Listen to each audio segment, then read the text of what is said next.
வணக்கம் நண்பர்களே, இது VDL Vlogs. கதை கேட்கலாம் வாங்க. நாம இப்ப பார்த்துக்கிட்டு இருக்கிறது சுஜாதாவின் நில்லுங்கள் ராஜாவே அப்படின்ற குறு நாவலை தான். போன எபிசோட்ல வெயில்ல வெளியில வந்த நம்ம கதாநாயகனை கண்டுபிடிக்க கணேஷும் வசந்தும் நிறைய உத்திகளை பயன்படுத்துறாங்க. கடைசியா அவங்க கண்டுபிடிச்சிடுறாங்க. அந்த விஷயத்த அசிஸ்டன்ட் கமிஷனர் ராஜேந்தர் கிட்ட சொல்லும் போது அவரு அந்த கேஸை டிராப் பண்ணிட்டதா சொல்றாரு. ஏன்னா அந்த கேஸ் கொடுத்த ஜவஹர் விட்டல் அதை வாபஸ் வாங்கிட்டாரு. அதுக்கப்புறம் கணேஷும் வசந்தும் பாண்டி பஜார்ல அந்த சங்கிலியில தங்க சாவி போட்ட அந்த பெண்ணை பாக்குறாங்க. அந்த பெண் வேகமா கடையில இருந்து வெளியே வந்து ஒரு சாக்லேட் கலர் ஹெரால்ட் கார்ல ஏறி போயிடுறா. அது வரைக்கும் போன எபிசோட்ல பார்த்தோம். அதுக்கப்புறம் என்ன நடந்துச்சுன்னு இந்த எபிசோட்ல பார்க்கலாம். நில்லுங்கள் ராஜாவே பகுதி 5.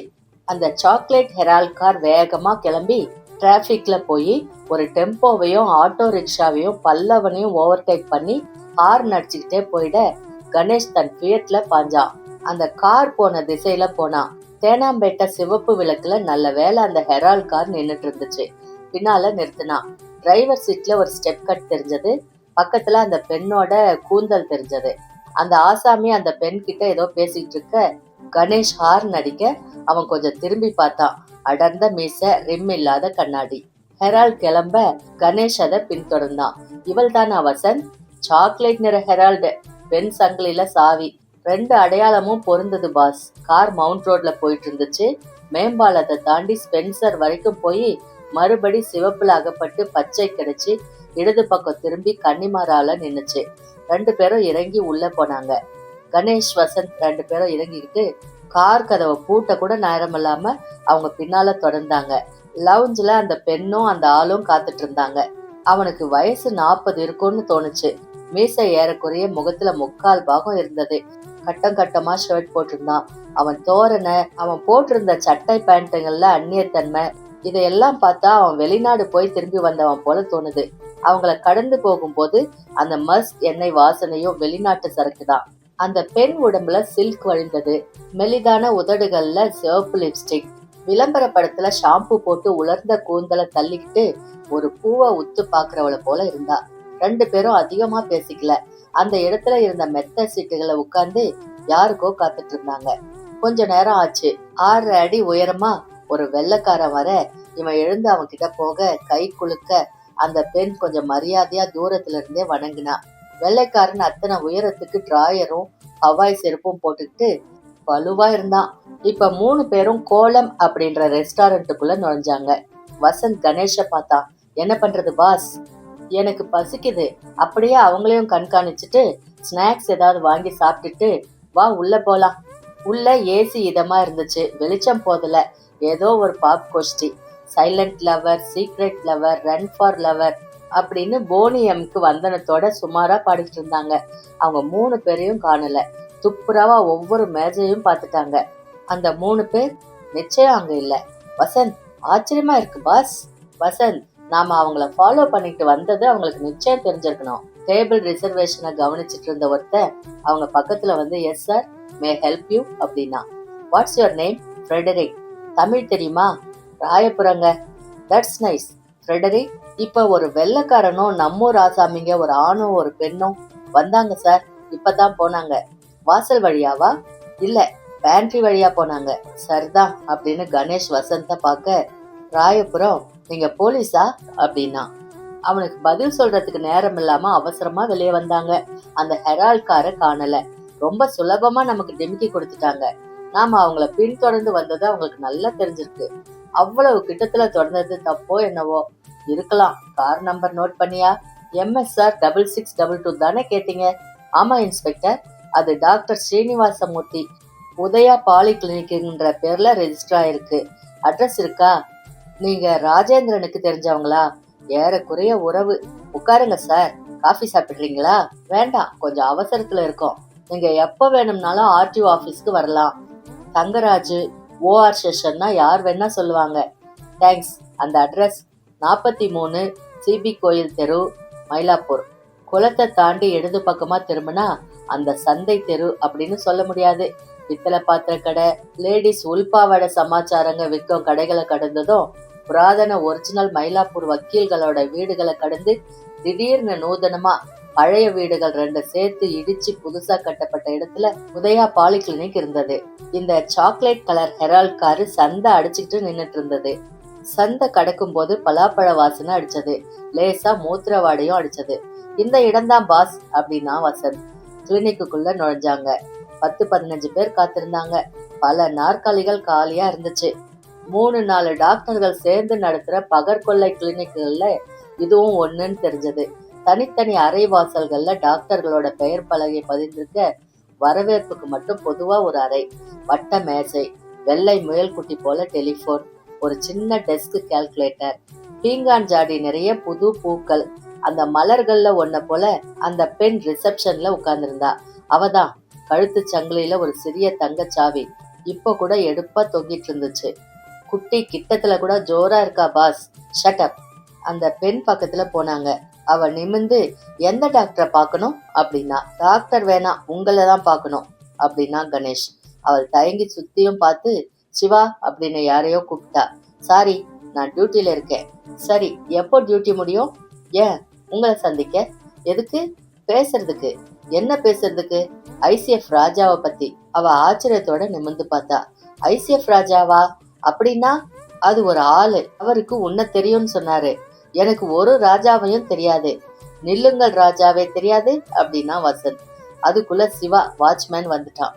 என்னம்மா? பாருங்க சிவா, யாரோ தெரியாத பேரெல்லாம் கேட்டுக்கிட்டு பிஸியா இருக்கிற டைம்ல வந்து தொந்தரவு செய்யறாங்க. என்ன கேக்குறாங்கன்னே தெரியல, கலாட்டா பண்றாங்க. யோ, யார் யா நீ? அப்போ டெலிபோன் பஸ்ஸர் ஒலிக்க அந்த பெண் அதை எடுத்து, yes doctor, yes doctor, not at all doctor அப்படின்னா. அவளோட கண்கள்ல கலவரம் தெரிஞ்சது. அப்ப நீங்க போறீங்களா? பேஷண்ட்ஸ் எல்லாரும் பாக்குறாங்க பாருங்க. சிவா கணேஷோட மார்பிள கை வச்சு தள்ள முற்பட அந்த கையை விலக்கிட்டு, மிஸ், நீங்க பொய் சொல்றது நல்லதில்ல. பின்னால உங்களுக்கு தான் கஷ்டம். என் பேர் கணேஷ், லாயர். அட்ரஸ் டெலிபோன் டைரக்டரியில 1008 கணேஷ் இருக்கான்னு பாருங்க. 2 எண் போட்டு ஸ்பெல்லிங் கொடுத்துருக்க, GANN. அட போயான்னா? கவலைப்படாதீங்க பாஸ், 2 நாள் டைம் கொடுங்க. அந்த பொண்ணு ஜாதகம் பூரா கண்டுபிடிச்சிடுறேன். உடம்புல எத்தனை மச்சம்னு. அசப்புல பார்த்தா ஸ்ரீபிரியா மாதிரி இல்ல. அவ பொய் சொல்றா வசந்த். எனக்கு என்னவோ அவ்வளவு திட்டவட்டமா சொல்ல முடியல. ஆனா அந்த ஆள் ஜவஹர் விட்டல் அலைஸ் ராஜா டேப்ல சொன்ன வர்ணனை அந்த இடத்துக்கு எவ்வளவு பொருந்தது பாத்தீங்களா? கோயில் மாதிரி இடம்னா பலாப்பழ வாசனை. அவன் இந்த வழியா வந்திருக்கான். ஆனா மயிலாப்பூர்னு சொல்லலையே. கோயிலோட சம்பந்தப்பட்ட ஏதோ ஊர்னு தான் சொல்லியிருக்கான். வசந்த், இந்த கேஸ்ல விடை தெரியாத கேள்விகள் நிறைய இருக்கு. ஒரு பேப்பர் பென்சில் எடுத்துக்க, எழுது. வசந்த் கணேஷோட மேஜை மேல ஒரு பென்சில் தேடினான். கணேஷ் கண்ணை மூடிக்கிட்டு பேசினான். 1. ஐசிஎஃப் ராஜா ஏன் திடீர் என்று பீட்டர்ஸ் ரோட்டுக்கு போய் தான் ஜவஹர் விட்டல் என்று அட்டகாசம் செய்தான்? 2. அவன் மேல் இருந்த கேஸ் ஏன் அத்தனை சீக்கிரம் வாபஸ் வாங்கப்பட்டது? 3. பெரம்பூரிலிருந்து ராஜா மயிலாப்பூர் உதயா பாலிகிளினிக்கு ஏன் வந்தான்? 4. தனித்தனியாக ஒரு கொள்ளை சித்திரம் போல் இருக்கும் அந்த விவகாரத்தில் யார் யார் பொய் சொல்லுகிறார்கள், யார் நிஜம்? 5. இதை நாம் ஏன் இன்னும் இழுத்து பிடித்து வைத்துக் கொண்டிருக்கிறோம், எல்லோரும் கைவிட்ட பிற்பாடும்? கடைசி கேள்விக்கு வேணா ஒரு பதில் சொல்றேன் பாஸ். சொல்ல.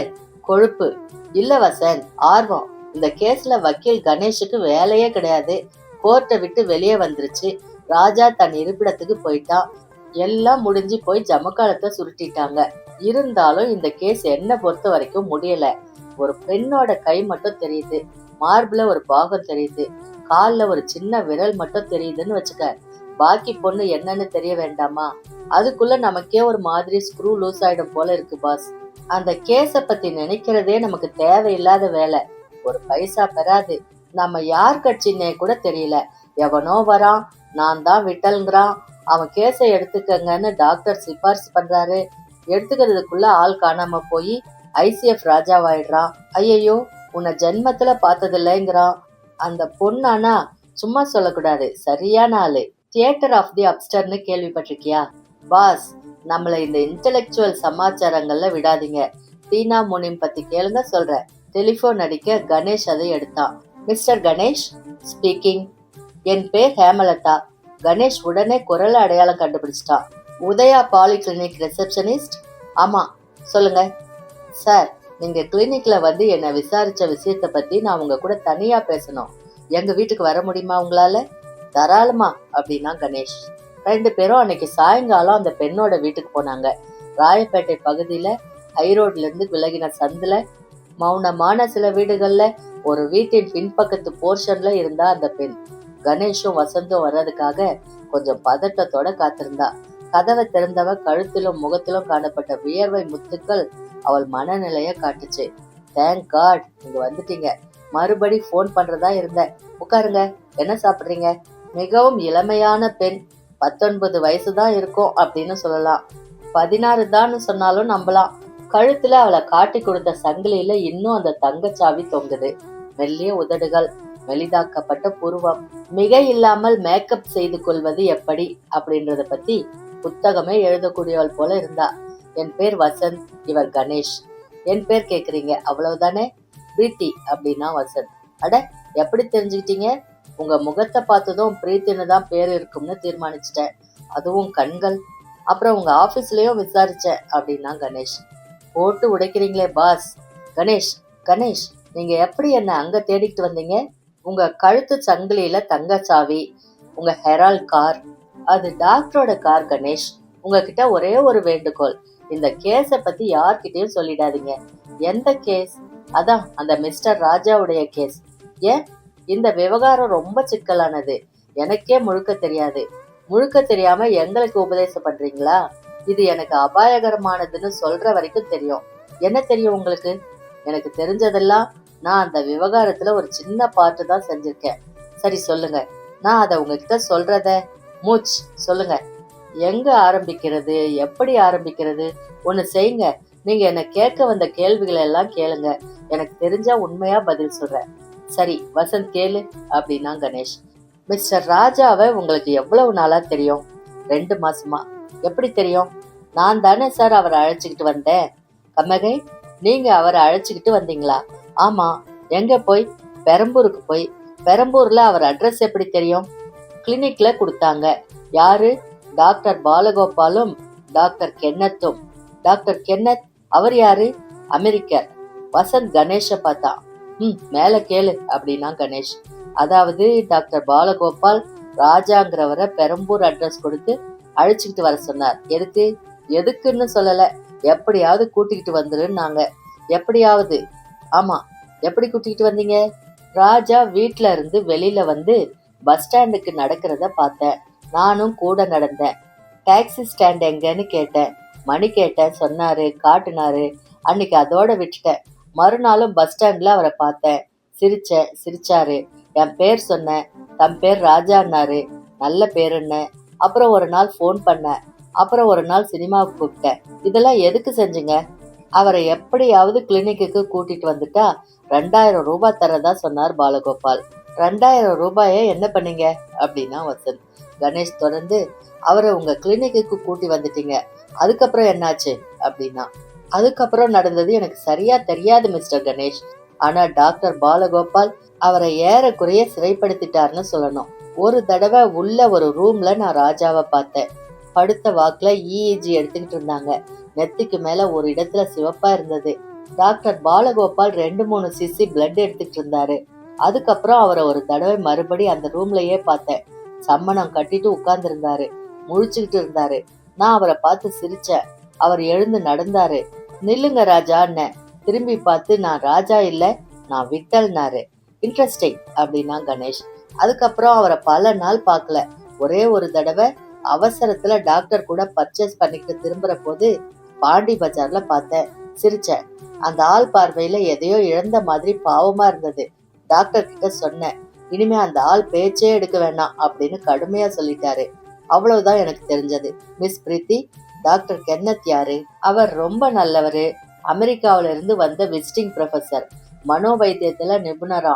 டாக்டர் பாலகோபாலுக்கு கிளாஸ்மேட். அவர் கூட உங்களை ராஜாவை கூட்டிட்டு வர சொன்னாரா? சரியா ஞாபகப்படுத்திட்டு சொல்லுங்க. ஆமா, அவர் கூட தான். கணேஷ் யோசிச்சான். ஆமா, நீங்க ஏன் அதையெல்லாம் என்கிட்ட சொல்றீங்க? எனக்கு என்னவோ அந்த ராஜா விஷயத்துல அவரை வச்சு டாக்டர்கள் எல்லாம் சேர்ந்துக்கிட்டு ஏதோ பரிசோதனை பண்ணிருக்காங்களோ, அதனால அவருக்கு ஒரு விதத்துல ஏதோ ஒரு சேதமோ நஷ்டமோ நிகழ்ந்து போயிருக்குமோ அப்படின்னு உள்ளுணர்வுல தப்பா ஏதோ செஞ்சிட்டோம்னு உரைக்குது. மேலும் ராஜாவை இங்க கூட்டி வர்றதுக்கு நான் உபயோகப்படுத்தப்பட்டிருக்கேன். 2000 ரூபாய் அதுக்கு ஜாஸ்தி. என்னவோ அந்த ரூம்ல மற்ற ஸ்டாஃப்க்குலாம் தெரியாம நடக்குதுன்னு ஒரு சந்தேகம் இருக்கு. அந்த ராஜாவுக்கு ஏதாவது ஆயிடுச்சா சார்? எல்லாம் ஆயிடுச்சு. போயிட்டாரா? அச்சச்சோ, போகல, இருக்காரு. கொஞ்ச நாள் விட்டல்னு சொல்லிட்டு இருந்தாரு. அதனால சில குழப்பங்கள் ஏற்பட்டு காலிங் பெல் அடிச்சது. யாரோ வந்திருக்காங்க அப்படின்னா கணேஷ். அந்த பெண் வாசல் பக்கம் போக கணேஷ் சுத்தி முத்தி பாக்குறான். சரோஜினி நாயுடு போல ஒரு அம்மையார், மந்திராலய சாமியின் படமும் சத்ய சாய்பாபா படமும் இருந்துச்சு. ஜே.கே. டயர்ஸின் கேலண்டர் இருந்துச்சு. கான்வெகேஷன் உடையில ஒரு பெண்ணின் போட்டோ இருந்தது. கிட்ட பார்த்ததுல பிரீத்தி. மேஜை மேல இருந்த புத்தகத்துல பார்வதி கிருஷ்ணராவ் அப்படின்னு எழுதியிருந்தது. பிரீத்தியோட குரல். Hello doctor, surprise. இந்த பக்கமா கொஞ்சம் பொருட்கள் வாங்க வந்தேன், அப்படியே பார்த்துட்டு போகலாம்னுட்டு. எங்க அம்மா? வெளியில போயிருக்காங்க, உள்ள வரலாம் இல்ல? தயக்கமா. வாங்க. அவ வாங்க சொல்றதுக்கு அவர் காத்திருந்ததா தெரியல. உள்ள வந்து கணேஷையும் வசந்தியும் பாக்குறாரு. அவ கொஞ்சம் தயக்கத்தோட வந்து, டாக்டர், இவங்க மிஸ்டர் கணேஷ், வசந்த் என்னை பார்க்கணும்னு வந்தாங்க. இவங்கள நேத்துக்கு கிளினிக்ல பார்த்த மாதிரி இருக்கே. பார்த்திருப்பீங்க, நீங்க தான் டாக்டர் பாலகோபாலா? ஆமா. கணேஷ் லாயர். மிஸ்ஸஸ் பார்வதி கிருஷ்ணாராவ் எங்களை வரவழைச்சாங்க. அவங்க சித்தப்பா லேண்ட்ஸ் விஷயமா லிட்டிகேஷன் ஒண்ணு இருக்கு. டாக்டர் பாலகோபாலோட கூர்மையான கண்கள்ல இருந்த சந்தேகம் கொஞ்சம் மறைஞ்சிருச்சு. கோர்ட் விஷயமாவா? ஆமா டாக்டர் அப்படின்னா பிரீத்தி. பாலகோபாலுக்கு 36 வயசு இருக்கலாம். பளபளப்பான உடைகள் அணிந்து, பட்டையான ஃப்ரேம் மூக்கு கண்ணாடி அணிந்து, தலைமுடிய படிய வாரி விட்டிருந்தாரு. அவரை பார்க்கும்போது கொஞ்சம் கழுகுத்தனமும் புத்தி கூர்மையும் தென்பட்டது. உங்களை பத்தி கேள்விப்பட்டிருக்க அப்படின்னாரு. உங்களை பத்தியும் அப்படின்னா வசந்த். திடுக்கிட்டு, யார் சொன்னா? டாக்டர் விஜயகுமார். ஓ, குட் ஓல்ட் விஜி. அவரை தெரியுமா உங்களுக்கு? நல்லா தெரியும். எனிவே மிஸ்டர் கணேஷ், உங்களை பார்த்ததுல சந்தோஷம். See you later Preethi. Court case கீஸ்னு எல்லாம் ஜாக்கிரதையா இரு. வக்கீல் கிட்ட மாட்டிக்கிட்டேன்னா அப்புறம் தப்பிக்கிறது கஷ்டம் அப்படின்னு சிரிச்சாரு. டாக்டர் கிட்ட கூட அப்படித்தானே அப்படின்னா கணேஷ் சிரிப்போட. வாஸ்தவம் வாஸ்தவம். டாக்டர் கிட்டையும் ஜாக்கிரதையா இருக்கணும். அவன் போனதும் நான் உங்களை கான்டாக்ட் பண்றேன்னு சந்தேகப்பட்டுட்டு தான் வந்திருக்காரு. என் வேலை போச்சு. ஏன் பயப்படுறீங்க? இல்லைங்க, 2 வருஷத்துல ஒரு தடவை கூட எங்க வீட்டுக்கு வந்ததில்ல அவரு. இன்னைக்கு மட்டும் வந்திருக்காருன்னா அகஸ்மாத்தா நடந்ததா இருக்கும். சாரி. எதுக்கும் நீங்க போயிருங்க மிஸ்டர் கணேஷ். இன்னும் நீங்க சொல்ல வேண்டியதை முழுக்க சொல்லலையே. சொல்லியாச்சுங்க எல்லாம். உங்களை மறுபடியும் பார்க்கணும்னா ஃபோன் பண்ணுங்க. அப்ப வரீங்களா? அவ வீட்டை விட்டு வெளியே வந்ததும் கடைசியில என்ன பாஸ் வீட்டுக்கு வான்னு கூப்பிட்டு கடைசியில ஏறக்குறைய துரத்திட்டா. அதானே, அந்த டாக்டர் வந்ததும் ரொம்ப மாறிட்டா. அவன் கிட்ட பயப்படுறா வசந்த். அவ சொன்னதுல ஏதாவது புரிஞ்சுக்க முடிஞ்சதா உன்னால? வீட்டுக்கு போய் யோசிக்கணும். எனக்கு என்னவோ அந்த பொண்ணுக்கு நாளைக்கு வேலை போயிடும்னு தோணுது. ஏன், டாக்டர் பாலகோபால் என்னதான் சாந்தமா இருக்கிற மாதிரி காட்டிக்கிட்டாலும் அவர் மூக்கு நுனி மட்டும் அடிக்கடி துடிச்சுக்கிட்டே இருந்ததை கவனிச்சியா? நிச்சயம் அவ நம்ம சந்திச்சு பேசினதை அவர் விரும்பல. ஏன்? காரை ஸ்டார்ட் பண்ணி மெதுவா ஓட்டுனா கணேஷ். எலியட்ஸ் ரோடும் ராயப்பேட்டை ஹைரோடும் குறுக்கிடும் இடத்துல சிவப்பு விளக்கு. ஐசிஎஃப்ல ஒரு ராஜா, அவனை ஒரு பொண்ணு மயிலாப்பூர்ல ஒரு கிளினிக்கு கூட்டிட்டு வரா. அப்புறம் ஒரு பிளாக் பாக்ஸ். அப்புறம் அவன் நான் தான் விட்டல்ங்கிறான். விட்டல் வீட்டுக்கு போய் அட்டகாசம் பண்றான். ஒரு மனைவிய கொல்ல முயற்சி பண்ணி மாட்டிக்கிட்டு ஜெயில இருந்து பெயில வந்து மறுபடி ஐசிஎஃப் ராஜாவாயிடுறான். என்ன அர்த்தம்? அனர்த்தம். பச்சை விளக்கு பாஸ், போங்க. கார் இடதுபுறம் திரும்பி கடற்கரை பக்கம் போனது. வசந்த், நடுவுல ஒரு வெள்ளைக்காரன் வேற வரான். நடுவுல நீங்க வேற புரியாம பேசுறீங்க அப்படின்னா வசந்த், ஒரு ஆளோட ஞாபகங்களை, மனச, மருந்துகளை வச்சுக்கிட்டு கண்ட்ரோல் பண்ண முடியுமா? எனக்கு சொல்ல தெரியலையே பாஸ். 3 நாள் டைம் கொடுக்குறேன். மைண்ட் கண்ட்ரோல், எக்ஸ்பெரிமெண்ட்ஸ் பத்தி கிடைக்கிற அத்தனை தகவலும் எனக்கு வேணும். சரியா? நீங்க என்ன சொல்றீங்க? அந்த ராஜாவுடைய மனச மருந்துகள் மூலமா விட்டலா மாத்திட்டாங்கிறீங்களா? அதை விட தீவிரம் அப்படின்னா கணேஷ். மூஞ்சே மறைஞ்சிருந்தது. அவ்வளவு புஸ்தகங்களை மார்போடு அணைச்சுக்கிட்டு உள்ள நுழைஞ்சு அத கணேஷ் முன்னால வச்சு அப்பாடான்னு மூச்சு விட்டான். என்னடா, எல்லாமே மைண்ட் கண்ட்ரோல் பத்திய புத்தகங்க வாங்கினையா? நானா? எல்லாம் ஓசி, library, British Council, Connemara, United States. ரொம்ப சுவாரஸ்யமான ஃபீல்டு பாஸ். 1930 வரைக்கும் பி காம்ப்ளெக்ஸ் குறைவுனால ஏற்பட்ட வியாதிய பைத்தியம் பிடிச்சிருச்சுன்னு சொல்லிட்டு இருந்தாங்களாம். டிரான்குவிலைசர்ஸ் எப்ப கண்டுபிடிச்சாங்க தெரியுமா? 1950ஸ்ல. அப்புறம் தோரசினிட்டு ஒரு மருந்தான், சஞ்சீவி. அந்த ஒரு மருந்தே பைத்தியக்கார ஆஸ்பத்திரிகளை பாதி காலி ஆக்கிடுச்சான். வசந்த் அடுக்கிக்கிட்டே போக கணேஷ் ஈஸி ஈஸி இப்படின்னா அந்த புஸ்தகங்களை பார்வையிட்டான். The manipulation of human behaviour, brain washing in red China, TSD tech report on communist control technique. சபாஸ், படிச்சியா? நிறைய அங்கங்க படிச்சேன். என்ன தெரிஞ்சுக்கிட்ட?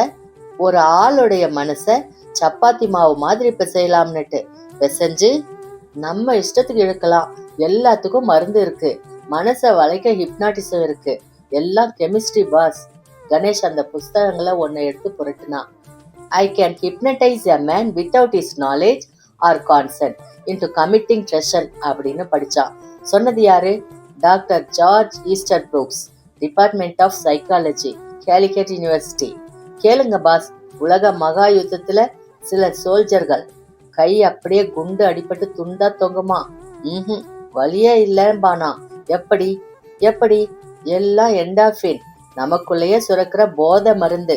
புரியல, ஆனா நிறைய படிச்சிருக்கேன்னு தெரியுது. வசந்த், நீ மைண்ட் கண்ட்ரோல் பத்தி படிச்சவனாக்கும். நம்ம ஆசாமி கேஸ்ல ஏதாவது தெரியுதா உனக்கு? என்னால ஒரு விதமான யோகம் தான் பண்ண முடியும் பாஸ். பண்ணு. ஆனா நான் இப்ப சொல்றதெல்லாம் நவீன மருத்துவ மனோ தத்துவ முறைகளின்படி சாத்தியம்.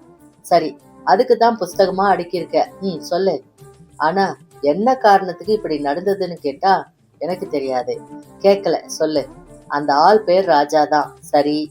டாக்டர் பாலகோபால் அமெரிக்காவில படிச்சவரு, மனோ வைத்திய நிபுணர். சரி. அவருக்கு பரிசோதனை பண்ண ஒரு ஆள் தேவைப்படுறான். வசந்த் கணேஷோட கண்கள்ல தெரிஞ்ச கேள்வியை பார்த்து, கேட்க வேண்டிய கேள்விகள் எல்லாம் அப்புறம் வச்சுக்கோங்க, நான் முழுக்க சொல்றத சொல்லிடுறேன் அப்படின்னா. சரி. டாக்டர் பாலகோபாலுக்கு ஒரு கிளினிக் தேவைப்படுது.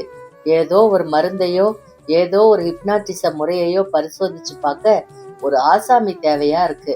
அந்த பெண்ணை ICFக்கு அனுப்பிச்சு அந்த ராஜாவை எப்படியாவது கூட்டிக்கிட்டு வந்தா உனக்கு பணம் தர்றேன்னு அனுப்பியிருக்காரு. எதுக்காக ICF வரைக்கும் அனுப்பணும்? மயிலாப்பூர்லயே ஆள் இல்லையான்னு கேட்டா அதுக்கு பதில் என்கிட்ட இல்ல. அந்த இடம் பிளாங்க், கோடிட்ட இடம், நிரப்ப வேண்டிய இடம். ஆச்சா. அந்த பொண்ணு பெரம்பூருக்கு வந்து ராஜாவை சந்திச்சு அவரோட சிநேகிதம் உண்டாக்கிட்டு அவரை இங்கு அழைச்சிட்டு வந்திருக்கா. இந்த டாக்டர் பாலகோபால் அவனுக்கு ஏதோ மருந்த வடிகட்டி அவன் நினைவுகளோட குறுக்கிட்டு அவன் மனசுல இருக்கிற ஞாபகங்களை மாத்தி ஜவஹர் விட்டலோட ஞாபகங்களை உள்ள ஏத்திட்டாரு. சிரிக்காதீங்க, புஸ்தகங்களை படிச்சீங்கன்னா தெரியும். ஆல்பா ரிதம்னா என்ன தெரியுமா? கொக்கைனோட விளைவுகள் எல்லாம் தெரியுமா? சிரிக்கிறீங்களே. கணேஷ், சும்மா நான் படிக்காத பேரெல்லாம் சரடு விடாத. சிரிக்கல, மேல சொல்லு. இது மருந்துகளால இல்ல ஹிப்னாட்டிசத்தால சாத்தியம்னு சொல்ல வர. நம்புற, மேல சொல்லு. ட்ரீட்மெண்ட் கொடுத்துட்டு இருக்கிற போது அவன் கிளினிக்ல இருந்து தப்பிச்சு வந்திருக்கான். தன்னை ஜவஹர் விட்டல்னு நினைச்சுக்கிட்டு அந்த அட்டகாசம் எல்லாம் செஞ்சு அப்புறம் நடந்தது அவன் பெயில்ல விடுதலை ஆன வரைக்கும் நமக்கு தெரியும். அதுக்கப்புறம் அவன் விடுதலை ஆன உடனே பாலகோபால் அவனை மறுபடியும் அழைச்சிக்கிட்டு போயிருக்கலாம். கிளினிக்ல அவனுக்கு மாற்று மருந்து கொடுத்து பழையபடி அவன் மனசுல ராஜாங்கிற ஒரிஜினல் ஞாபகங்களை வரவழைச்சிருக்கலாம். ராஜா திரும்ப வீட்டுக்கு போயிட்டான். காணாம போயிருந்தவன் திரும்ப சேர்ந்துட்டான். நடுவுல என்ன நடந்ததுன்னு அவனுக்கு ஞாபகமே இல்ல. கணேஷ் கஷ்டப்பட்டு சிரிக்காம இருந்தான். இத என்ன நம்ப சொல்றியா? புஸ்தகங்களை படிங்க பாஸ், இதை விட வினோதமான விஷயங்கள்லாம் நடந்திருக்கு. லிங்கன் லாரன்ஸ்னு ஒரு ஆசாமி 1967ல. வசந்த், எனக்கு தலை சுத்துது. நானும் இந்த புஸ்தகங்களை பாக்குறேன். உன் கதையை நம்புறேனா இல்லையோன்னு அப்புறம் சொல்றேன். அதுக்கு முன்னாடி 1-2 விஷயங்கள் மட்டும் சாத்தியம்.